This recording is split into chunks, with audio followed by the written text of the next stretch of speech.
William Faulkner. അദ്ദേഹം 1897 മിസിസിപ്പിയിൽ ജനിക്കുന്നു. 1962 അദ്ദേഹം മരണപ്പെടുന്നു. അദ്ദേഹം ഒരു അമേരിക്കൻ റൈറ്ററാണ്. അതുപോലെ തന്നെ അദ്ദേഹം ഒരു നോബൽ പ്രൈസ് വിന്നർ കൂടിയാണ്.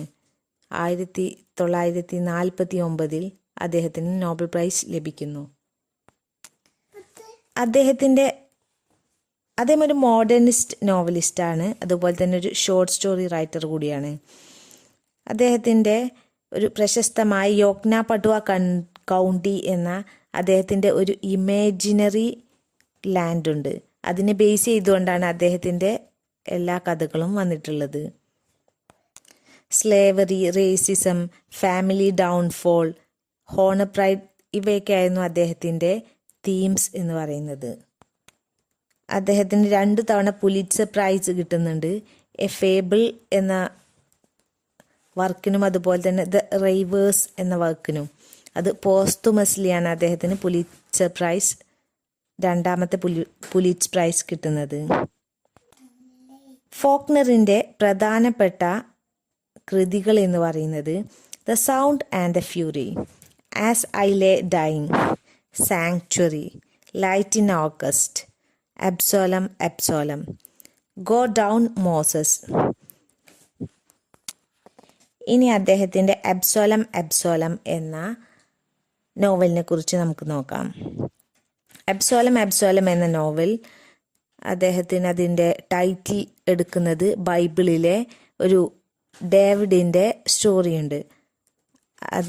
ഡേവിഡിൻ്റെ മകനായിട്ട് വരുന്ന അബ്സോലം പിതാവിനെതിരെ നടത്തുന്ന ഒരു തകർച്ചയുടെ കഥയാണ്.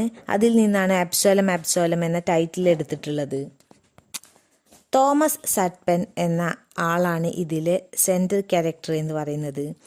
വെർജീനിയയിലെ വളരെ ഒരു പാവപ്പെട്ട കുടുംബത്തിലാണ് സട്പെൻ ജനിച്ചത്. ചെറുപ്പത്തിലെ തന്നെ ഒരു വലിയ ഹ്യൂമിലിയേഷന് അനുഭവിച്ച ഒരാളായിരുന്നു അദ്ദേഹത്തിൻ്റെ ഒരു പ്ലാന്റേഷനിൽ നിന്ന് വീട്ടിൽ പോയപ്പോൾ നീ പുറം വാതിൽ വഴി വരണമെന്ന് പറയപ്പെട്ടപ്പോൾ തനിക്ക് സൊസൈറ്റിയിൽ വലിയ സ്ഥാനമില്ലെന്ന് തിരിച്ചറിഞ്ഞു. അന്നു മുതൽ അദ്ദേഹം ഒരു തീരുമാനമെടുത്തു. ഈ തോമസ് സട്പെൻ ഒരു തീരുമാനമെടുത്തു. ഒരു ദിവസം വലിയ ഭൂമി, വലിയ വീട്, ധാരാളം അടിമകൾ, അതുപോലെ തന്നെ നല്ലൊരു വെൽത്തി ഫാമിലി ഉണ്ടാക്കിയെടുക്കണം എന്ന് അദ്ദേഹം ഒരു പ്ലാൻ ചെയ്തു. അങ്ങനെ അദ്ദേഹത്തിൻ്റെതായ ഒരു ഡൈനാസ്റ്റി നിർമ്മിക്കണമെന്ന് അദ്ദേഹം ഒരു പ്ലാനിങ് നടത്തി. യുവാവായപ്പോൾ സട്പെൻ ഹൈത്തിയിൽ ജോലി ചെയ്യുന്നു. അവിടെ ഒരു സമ്പന്ന ഹെയറിസിനെ വിവാഹം കഴിക്കുന്നു. അവർക്കൊരു മകൻ ജനിക്കുന്നു, ചാൾസ് ബോൺ. എന്നാൽ പിന്നീട് സട്പെൻ മനസ്സിലാക്കുന്നു ഭാര്യയുടെ കുടുംബത്തിൽ ആഫ്രിക്കൻ കറുത്ത വർഗക്കാരുടെ രക്തബന്ധമുണ്ട് എന്ന് മനസ്സിലാക്കുന്നു. പുവർ ഡൈനാസ്റ്റി ഉണ്ടാക്കണമെന്ന് കരുതിയ സട്പെൻ അവളെയും മകനെയും ഉപേക്ഷിച്ച് അമേരിക്കയിലെ മിസിസിപ്പിയിലേക്ക് തന്നെ തിരിച്ചു പോകുന്നു. തിരിച്ചു വന്നതിനു ശേഷം സട്പെൻ മിസിസിപ്പിയിൽ വലിയൊരു ഭൂമി സ്വന്തമാക്കി. എന്നിട്ട് അവിടെ സട്പെൻ 100 എന്ന ഒരു പ്ലാന്റേഷൻ ആരംഭിക്കുന്നു. പിന്നെ എലൻ കോൾഡ്ഫീൽഡ് എന്ന ഒരു സ്ത്രീയെ വിവാഹം കഴിക്കുന്നു. അങ്ങനെ സട്പെന് 2 കുട്ടികൾ ഉണ്ടാകുന്നു, ഹെൻറി സട്പെൻ, ജൂഡിത്ത് സട്പെൻ. ഇനി ഹെൻറി സട്പെന് കോളേജിൽ പഠിക്കാൻ വേണ്ടി പോകുന്നു. അവിടെ ചാൾസ് ബോൺ എന്ന ഒരു ഫ്രണ്ടുമായിട്ട് പരിചയപ്പെടുന്നു. അവിടെ വെച്ച് അവർ ഫ്രണ്ട്ഷിപ്പ് ആകുന്നു. അങ്ങനെ അവനെ സുഹൃത്താക്കി. ഹെൻറി ബോണിനെ വീട്ടിലേക്ക് ഒരു ദിവസം കൊണ്ടുവരുന്നു. അവിടെ വെച്ച് ഹെൻറി ബോണിന് ജൂഡിത്തിനെ കല്യാണം കഴിക്കണം എന്ന ഒരു ആഗ്രഹത്തിൽ നിൽക്കുമ്പോഴാണ് അവർ തിരിച്ചറിയുന്നത്. സട്പെൻ തിരിച്ചറിയുന്നു ചാൾസ് ബോൺ എന്ന് പറയുന്നത് തൻ്റെ ആദ്യ വിവാഹത്തിലെ മകനാണ്. കൂടാതെ അവനിൽ ആഫ്രിക്കൻ ബ്ലഡ് ഉണ്ട് എന്ന് കൂടി തിരിച്ചറിയുന്നു. അതുകൊണ്ട് തന്നെ സട്പെൻ ബോണിനെ ജൂഡിത്തിനെ കൊണ്ട് വിവാഹം ചെയ്യാൻ അനുവദിക്കുന്നില്ല. ഹെൻറി ആദ്യം ബോണിൻ്റെ പക്ഷത്തായിരുന്നെങ്കിലും പിന്നീട് സത്യം അറിഞ്ഞപ്പോൾ അവർ തമ്മിൽ വലിയൊരു കോൺഫ്ലിക്റ്റ് ഉണ്ടാകുന്നു. അങ്ങനെ സിവിൽ വാർ പൊട്ടിപ്പുറപ്പെടുന്നു. ഹെൻറിയും ബോണും സൗത്തേൺ ആർമിയിൽ ജോയിൻ ചെയ്യാൻ തീരുമാനിക്കുന്നു.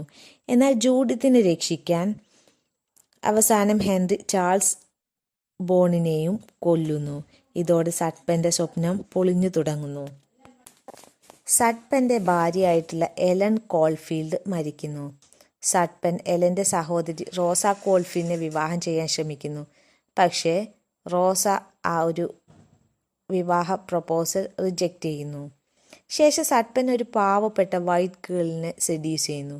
പക്ഷെ അവളുടെ കുടുംബം സഡ്പനെ കൊന്നുകളയുന്നു, ദേഷ്യം കാരണം.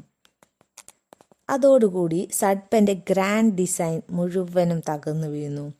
ജൂഡിത്ത് രോഗം കൊണ്ട് മരിക്കുന്നു. ഹെൻറി ഒളിവിൽ കഴിയുന്നു. പ്ലാന്റേഷൻ സ്ലേവ്സ് എല്ലാം ഓടി രക്ഷപ്പെടുന്നു. പ്ലാന്റേഷൻ തീ കത്തി നശിക്കുന്നു. ഇതോടുകൂടി തോമസ് സഡ്പന്റെ സ്വപ്നമെല്ലാം നഷ്ടപ്പെടുന്നു. അതുപോലെ തന്നെ അദ്ദേഹത്തിൻ്റെ ഡൈനാസ്റ്റി നഷ്ടപ്പെടുന്നു. അദ്ദേഹത്തിൻ്റെ കുടുംബം നഷ്ടപ്പെടുന്നു. ഈ നോവൽ സ്ലേവറിയെയും റേസിസവും കൊണ്ട് ബിൽഡ് ചെയ്ത അമേരിക്കൻ സൗത്തേഴ്സിൻ്റെ ഒരു ഗ്രോത്തും അതുപോലെ തന്നെ അതിൻ്റെ ഒരു ഡൗൺഫോളുമാണ് കാണിക്കുന്നത്.